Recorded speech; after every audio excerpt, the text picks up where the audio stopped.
Au cours de sa réunion extraordinaire, tenue ce mardi 11 mars 2025, la direction politique nationale a noté avec consternation que depuis un certain temps,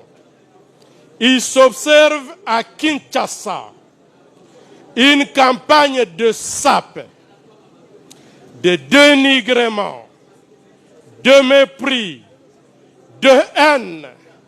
de diabolisation et d'appel à l'élimination physique de l'honorable Vital Kamerhe, pourtant président de l'Assemblée nationale, président de l'Union pour la nation congolaise, UNC en sigle. Cette campagne menée à des séquences variées, mais coordonnées, et répondant à un modus operandi identique à travers les réseaux sociaux, les médias traditionnels, radios et télévisions, les rassemblements populaires et récemment, soit ce dimanche 9 mars 2025, au cours d'une matinée politique dans la salle du Centre culturel pour les pays d'Afrique centrale, dont le but ultime visé, mais inavoué, est, sans nul doute, l'élimination physique et politique d'un concurrent politique issu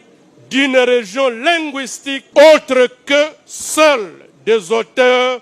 de la dite campagne honte, en l'occurrence l'honorable Vital Kamerhe. La direction politique nationale regrette amèrement que l'honorable Christophe Mbosso, deuxième vice-président de l'Assemblée nationale,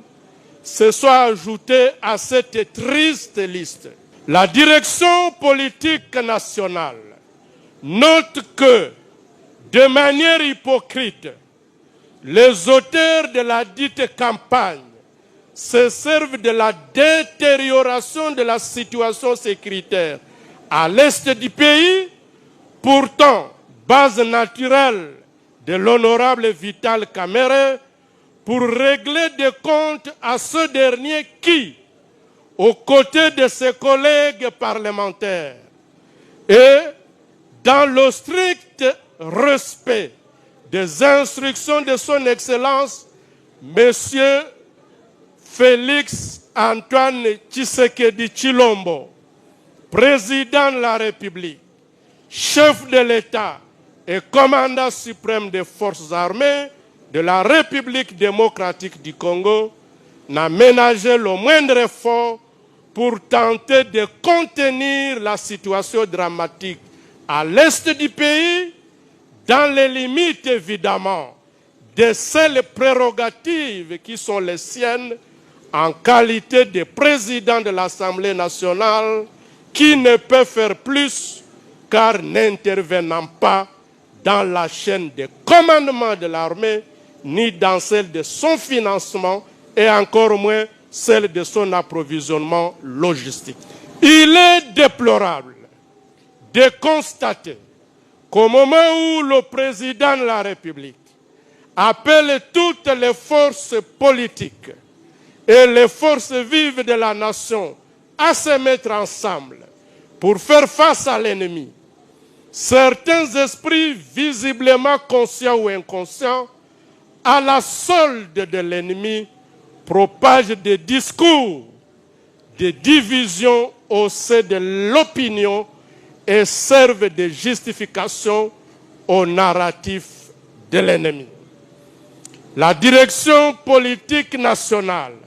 met en garde les auteurs de ces discours et déclare se réserver le droit de les poursuivre en justice. Enfin, la direction politique nationale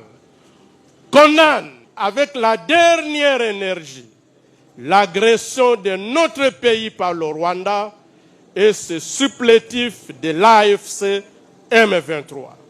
Elle réaffirme son soutien, tous azimuts, aux forces armées de la République démocratique du Congo et les Wazalendo, ainsi que au commandant suprême, j'ai cité son Excellence Félix Antoine Tshisekedi Tshilombo.